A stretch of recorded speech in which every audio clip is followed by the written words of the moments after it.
Hey class, it's Mrs. Kane and I'm back with your next video. I've got my little sidekick Emma here. She wants to say hi. Hi class. Say hi seniors. Hi seniors. Say keep doing your schoolwork. Keep doing your schoolwork. I even know it's boring. It is not boring. Well, maybe I should make a TikTok or something for them. They would like that. All right, so before I start today's lesson, I want to review what I talked about in yesterday's video. Yesterday's video, I talked about simplifying rational expressions, and today we're going to talk about multiplying rational expressions. So when you are asked to simplify, it's kind of like simplifying a fraction. You have to find a common factor, and then you can reduce, okay? So in this first problem, we're going to factor the numerator, factor the denominator using a GCF.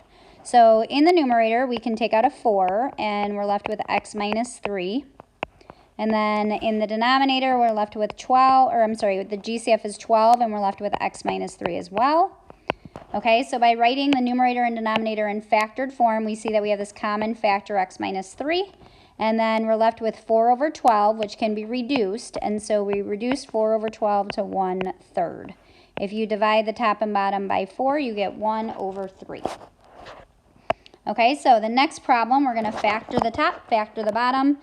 This time, in order to factor, we can either use an area model, or I know a lot of you have kind of, you use the diamond when it's not, when it doesn't have that leading coefficient. So we need two numbers that multiply to 18 here and add to negative 11. Okay, so if we use negative 9 and negative 2, whoops, they multiply to positive 18 and they add to negative 11. So we're going to write the numerator as x minus 9 times x minus 2.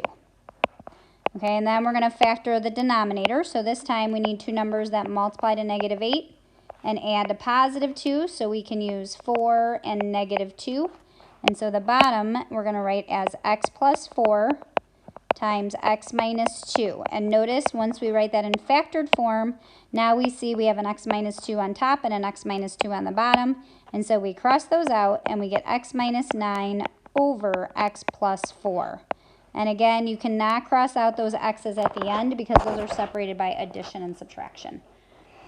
Okay, so moving on, in today's lesson, we're going to talk about multiplying rational expressions. But before I teach you how to multiply rationals, I want to review how to just multiply regular fractions, numerical fractions.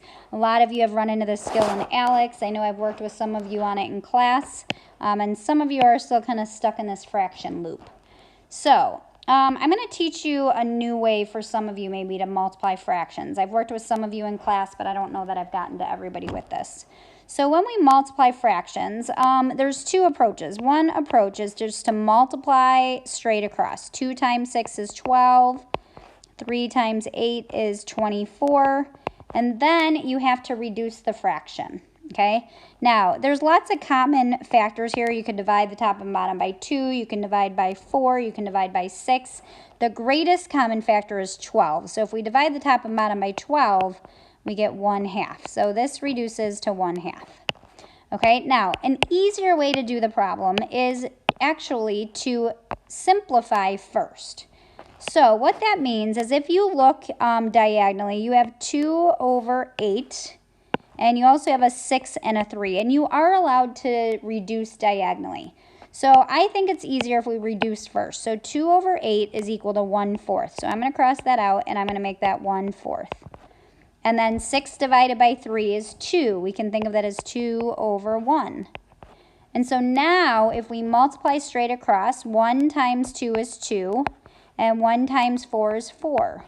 And then that reduces to 1/2. Okay, so I think it's you're working with smaller numbers if you reduce first and then multiply second. So that's why I recommend it instead of waiting until the end to reduce. Okay, also, if you don't have a calculator, oftentimes it's hard to multiply the numbers because they're big numbers that you're working with sometimes. So if we try that technique here, we're going to start by looking diagonally. Okay, I want you to notice that you can reduce 8 and 12. Okay, those are the greatest common factor there is 4. So if we divide by 4, okay, we get 2. This is going to become a 2, and then this is going to become a 3. Okay, and then we have 9 divided by 3. 9 divided by 3 is 3. Okay, and so on the top, we're left with 2 times 3. And on the bottom, we just have a 3. And so we get 6 over 3, and the answer is 2. Okay? All right, so go ahead and I want you to actually try these next two.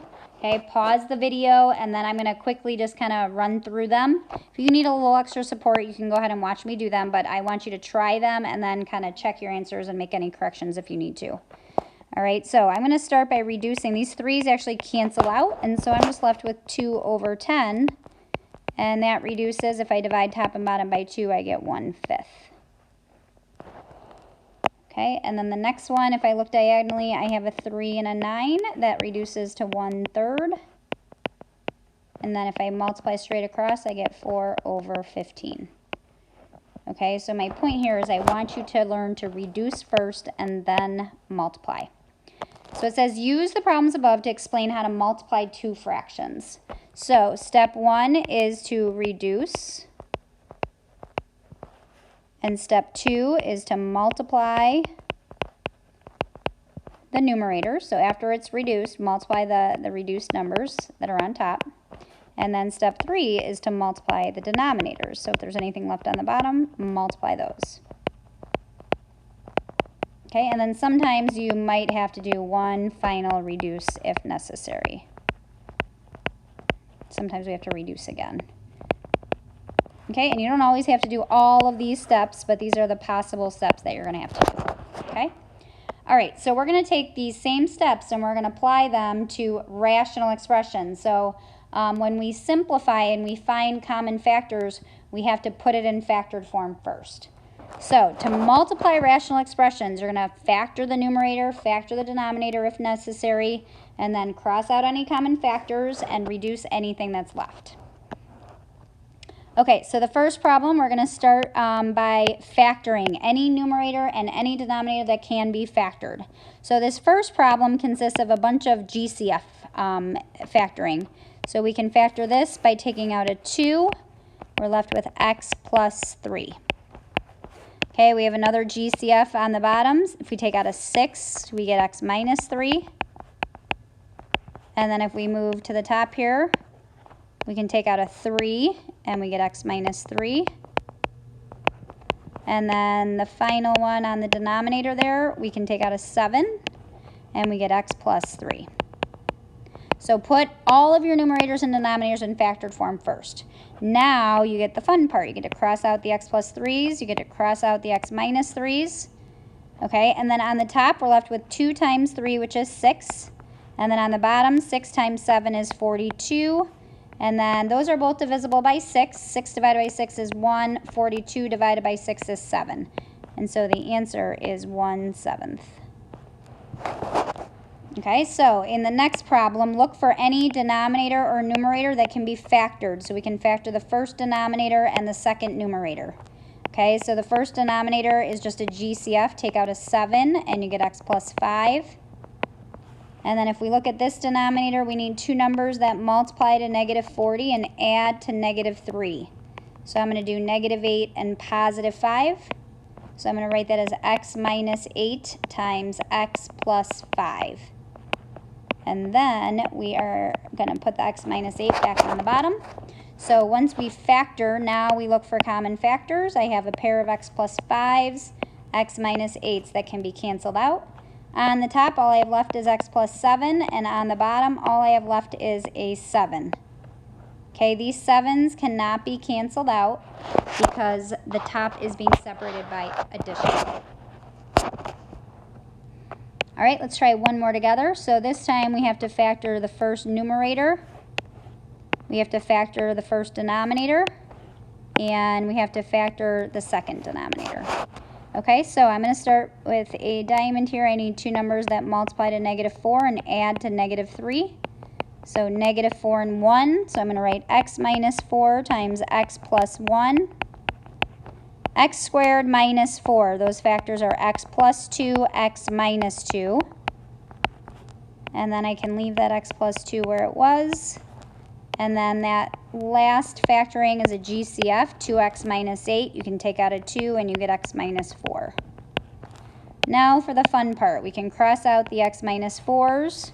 We can cross out the x plus 2s. All we're left with on top is x plus 1. On the bottom we have a 2 and an x minus 2. So we need to multiply those. So I'm just going to put the 2 out in front. You can distribute the 2 on the bottom if you want to, but you don't have to. All right, so I want you to go ahead and pause the video, try the last problem, and then just check your answer. Okay, and I will work through it quickly. I'm not gonna give any verbal because I just want you to look and check.